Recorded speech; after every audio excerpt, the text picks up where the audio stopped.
Summer of the Monkeys, Chapter 15. We were sitting at the table eating when Papa looked at me and said, "If you find the monkeys, are you going to try to catch them?" "No," I said. "I just want to see if they are all right. Then I'm going to the store and have a talk with Grandpa. I hope he has something figured out." As soon as I had finished eating, I walked out in the yard and called Rowdy. "Come on, boy, let's go," I said. The storm had raised Cain in the thick timber of the river bottoms. Trees had been blown down.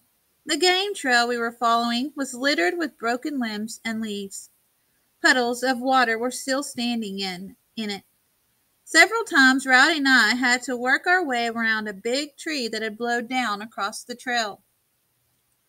"Boy, Rowdy," I said, "I don't think a ghost could have lived through a storm like that, do you? I bet those monkeys were drowned or got blown away." About every 50 yards I would stop and listen, and then I'd call in a loud voice, "Jimbo, where are you? Come on, Jimbo." I'd stand still and listen to the echo of my voice die away in the distance. There was no answer from the monkeys, just that cold, damp silence all around us. The first 2 or 3 times I called and got no answer, didn't leave me too discouraged. Then a numb feeling of doubt started creeping in on me. Rowdy didn't help the situation at all. He was slipping along as if he were walking on porcupines. At every bend in the trail he would stop and peek around it before going on. His ears were sticking up and he was watching both sides of the trail. Every little way, Rowdy would stop and look up into the trees. He just knew that any minute a monkey would come flying out of nowhere, land on his back, and start chewing on him. "Aw, Rowdy," I said, "I wish you'd stop acting that way. You're making me nervous. I don't think you have to worry about any monkeys jumping on you. After a storm like that, I doubt if there's a live one left." All the way through the bottoms to the river bank, I called and listened. I didn't hear a thing, not a sound.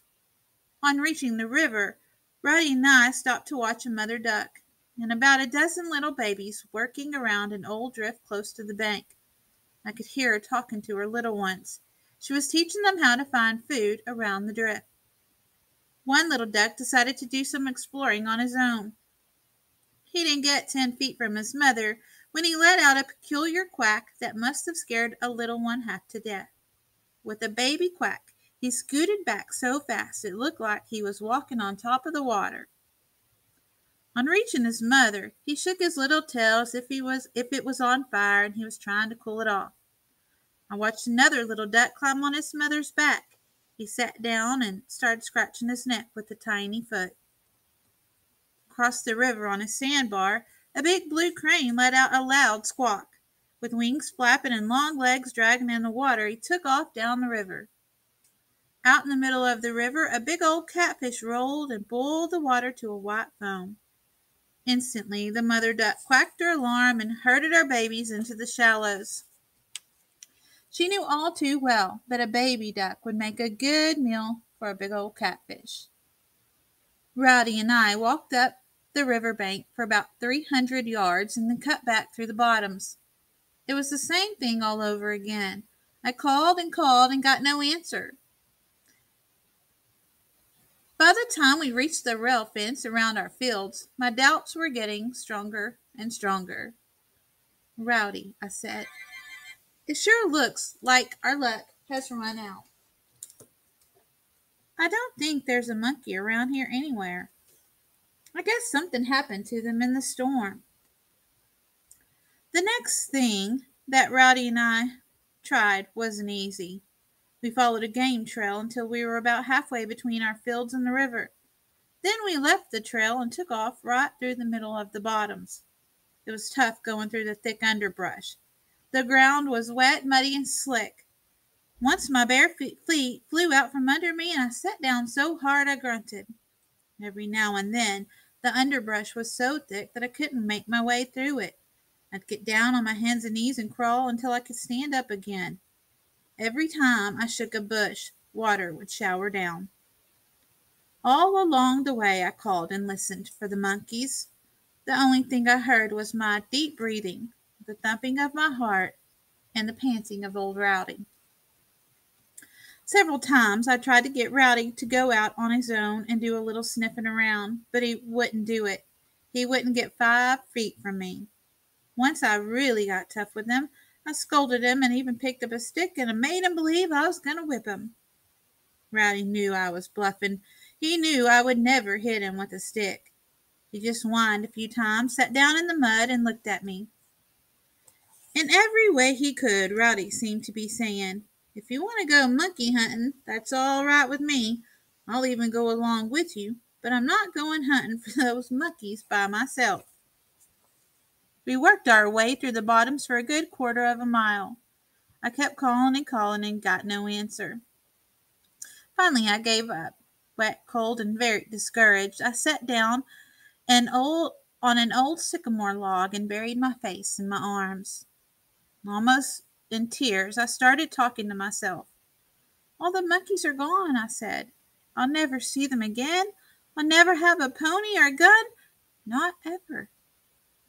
Rowdy could tell that I was unhappy, and this made him unhappy too. He came to me and tried his best to cheer me up. He tried to push his nose up under my arm so he could lick my face. Then he started licking my hands. I put my arms around my old hound and said, "It's not your fault the monkeys are gone. And it's not my fault either. I guess we weren't supposed to catch 'em."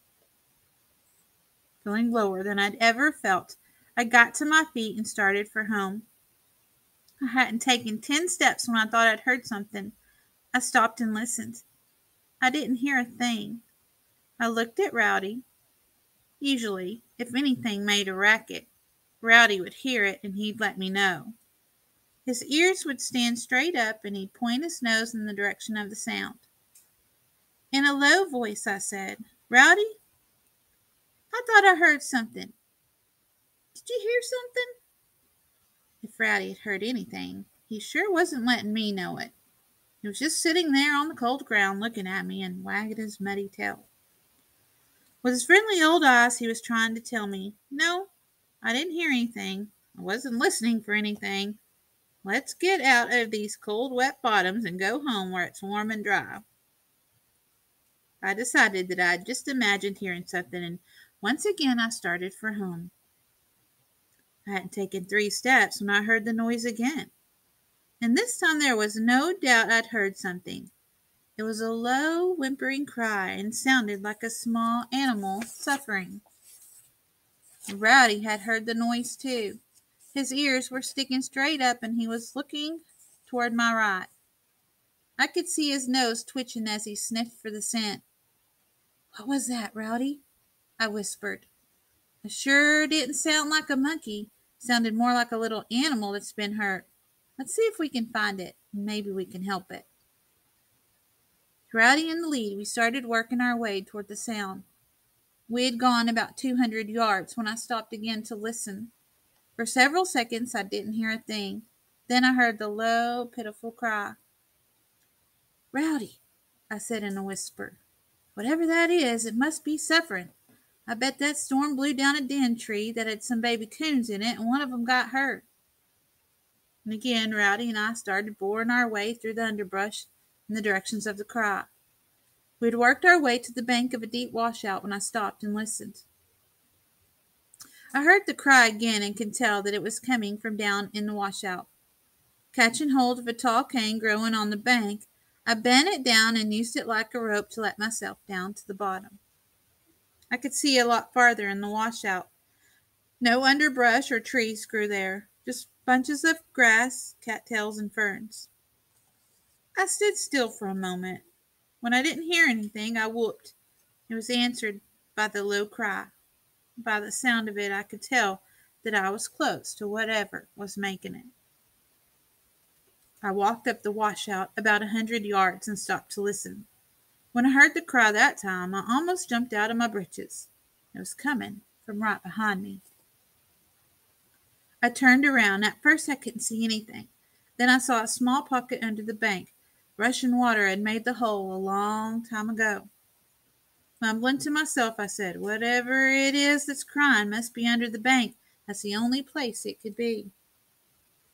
I eased over to the side of the washout, dropped to my hands and knees, and looked under the bank into the pocket. I almost screamed. I was looking right in Jimbo's face. I just knew he would come bulling out from under the bank and jump right into my face, but he didn't. Jimbo didn't move or make a sound. He just looked at me and batted his eyes as if he were sleepy. He was sitting there with his back against the wet, cold bank. All the little monkeys were there, too. They were huddled up against his body as close as they could get, trying to keep warm. He had his long arms wrapped around his little friends as if he were protecting them. Right away, I saw that the monkeys were in terrible shape. They were sopping wet and their small bodies were quivering from the cold. "Holy smokes, Jimbo," I said. "What are you doing in there? The storm's over. We got to get you out of that cold place and start moving around. If you don't, you're not going to make it. Come on, let me help you." Jimbo didn't move, though. All he did was open his big mouth and utter that low, pitiful cry. I felt sorry for the monkeys and wanted to help them, but I didn't know what to do. I was afraid they would jump on me. One little monkey looked as if he were already on his way to monkey heaven. He was off a little to one side, stretched out on the cold ground. At first I thought he was dead, and then I saw his tiny mouth open as if he were gasping for breath. I couldn't stand it. I almost cried.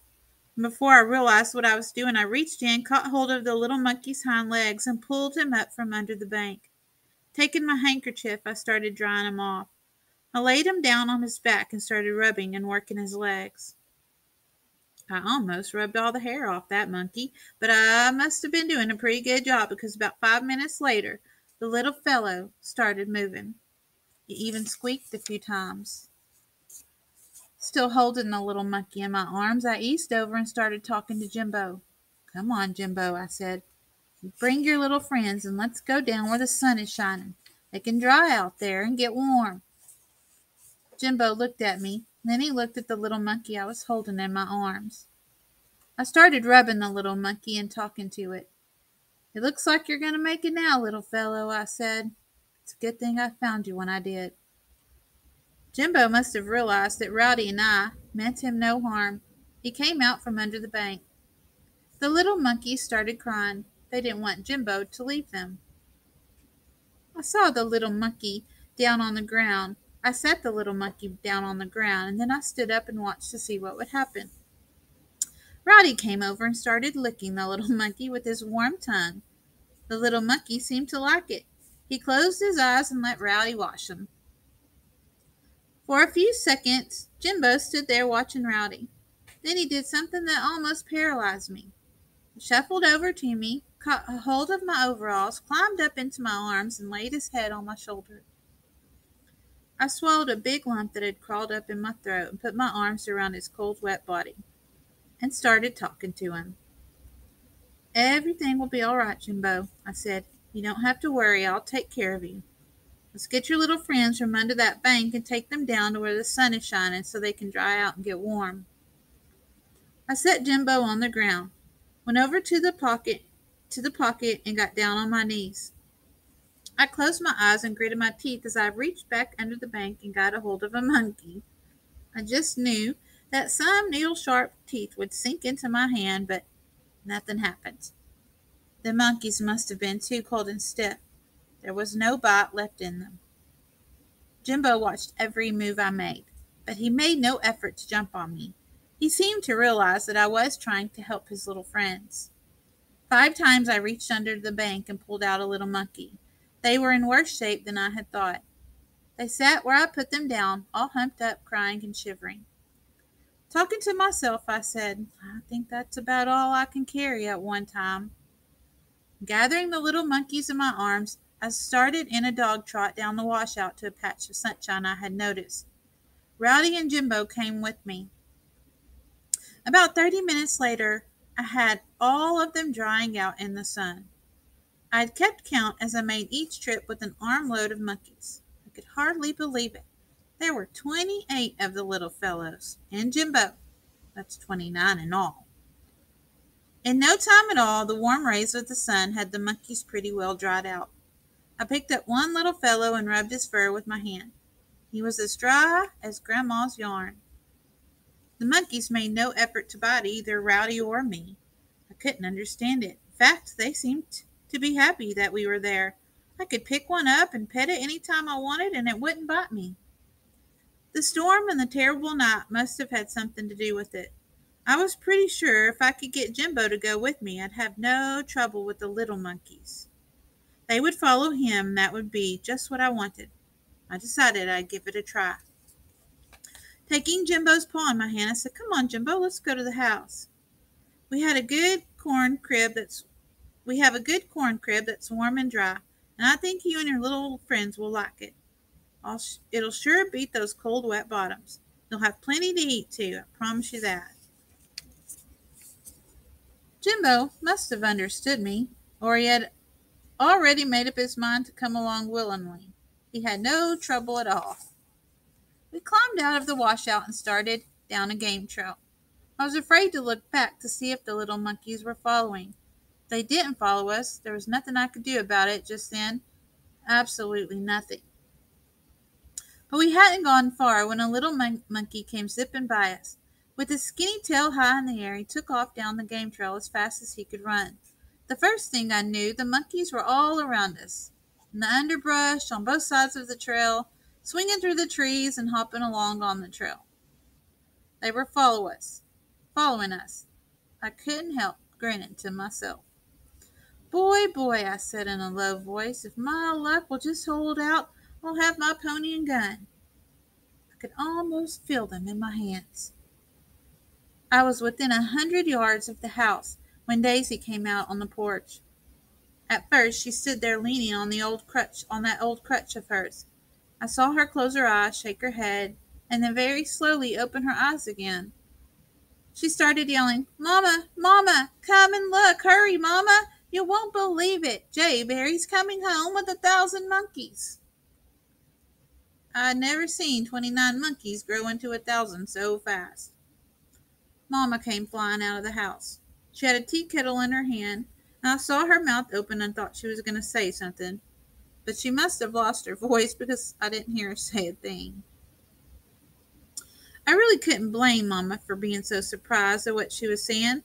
Well, it's not every day that a boy comes home holding hands with a chimpanzee and 28 little monkeys hopping around all over the place. Things like that just don't happen every day.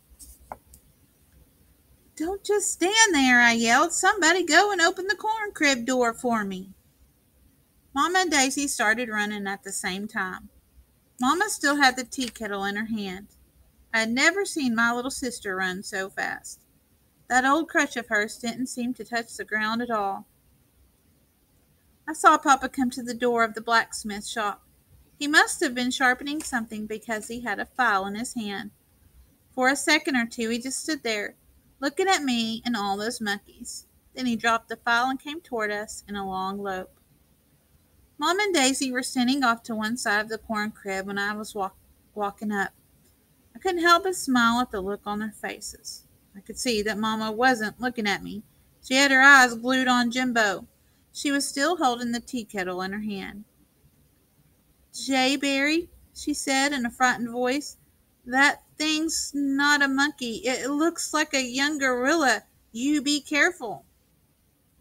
"Aw, Mama," I said as I reached down and picked Jimbo up in my arms. "He's not a gorilla. He's a monkey, and he's as tame as old Rowdy is. Can't you see that he's not going to hurt anything?" "No, I can't see," Mama said in a loud voice. "Have you forgotten the day you and Rowdy came in, bitten all over?" "That wasn't their fault, Mama," I said. "That was our fault, mine and Rowdy's. They thought we were going to hurt them. That's why they bit us." "Jayberry," Mama said in a firm voice, "I don't care what you say. You put that monkey, or whatever it is, in the corn crib this minute. Lock the door and keep it locked." "Oh, Mama," as I said as I started toward her with Jimbo still in my arms, "why don't you pet him a little? Then you'll see how friendly he is. You won't be scared of him. He won't even hurt you. I had never seen my mother move backwards so fast. Her face turned as white as a hen's egg. J. Barry Lee, Mama yelled, you get that thing away from me. I don't want it close to me. If you don't, you're going to get a whipping of your life, and I mean it. From the tone of her voice and the look in her eyes, I knew she meant what she said. Oh, Mama, I said, I don't see why you're so scared of Jimbo. He's not going to hurt you. Just then, Daisy came over to me and said, J. Barry, do you think Jimbo would let me pet him? Sure, I said. Don't you want to hold him? Daisy nodded her head and held out her arms. I passed Jimbo over to her. He wrapped his long arms around her neck and whimpered as if his feelings had been hurt. Turning her head to look at Mama, Daisy said, Oh, Mama, he's such a friendly little thing. Seeing Daisy with Jimbo in her arms did Mama more good than anything. She lost a lot of her scare, but not quite all of it. She said, Well, it does look like he's friendly.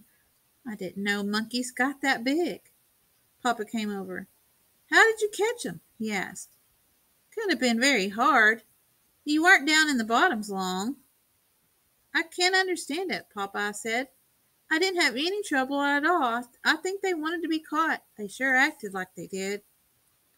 I told Papa everything that had happened from the time Rowdy and I entered the bottoms until I found the monkeys under the bank. Papa said, I think that storm had more to do with you catching them than anything else. These monkeys are tame. They've lived in cages all their lives. They've never been out in a storm like that, and it's probably scared them half to death. It's no wonder they wanted to be caught. Well, it's a good thing that Jimbo knew where that hole was, I said. I don't think they could have made it through that storm if they'd stayed in the trees. They almost didn't make it anyhow. I turned around to see what the little monkeys were doing. I couldn't see one anywhere. I got scared. I just knew they had gone back to the river bottoms. Where did the little monkeys go? I shouted. Papa laughed and said, Well, they all hopped up in the corn crib. I hurried to the door of the corn crib and looked in. The little monkeys were sitting all over the place. Each one was holding a big ear of corn. They were tearing at the shucks with their needle-sharp teeth. Daisy brought Jimbo over and set him down in the crib. Right away he got an ear of corn and joined his little friends. By this time Mama had gotten over most of her scare, and she came over to the corn crib and looked in at the monkeys. Oh, the poor things are starving to death, she said, all concerned. I'll go and heat a pan of milk for them. I bet they'd like that. All excited, Daisy said, I'll go and get them some apples. And right then I saw a good chance to get back at my little sister. Daisy, I said, trying to act very serious, if you don't stop feeding our apples to those monkeys, we're not going to have any apples left. Daisy smiled and said, Aw, J. Barry, you're just trying to be cute now. That's what you told me, I said. Remember? Papa said, I think I'll get a bale of straw and make them a bed to sleep in. After a night like they had in that storm, I bet they could use some sleep. Just as Papa turned to be on his way, he stopped and looked at Mama. There's something I'd like to know, he said. What's that? Mama asked. Papa smiled and said, What are you going to do with that tea kettle? Mama looked at the tea kettle, and I could see the surprise spread all over her face. From the way she was staring at it, you would have thought she'd just never seen it before. Then she laughed and said, Oh, for heaven's sakes, what am I doing with this thing? All of us had a good laugh. Daisy squealed, Oh, look at Rowdy. Rowdy had hopped up in the crib and sat down right in the middle of the monkeys. His old tail was really making a racket as it swished back and forth in the corn shucks. Rowdy, I said, I'm going to the store and tell Grandpa about catching the monkeys. If you're going with me, you'd better come out of there. For once, Mama didn't say one word to stop me. All she said was, J. Barry, you hurry back because I don't want you out late. All right, that was chapter 15.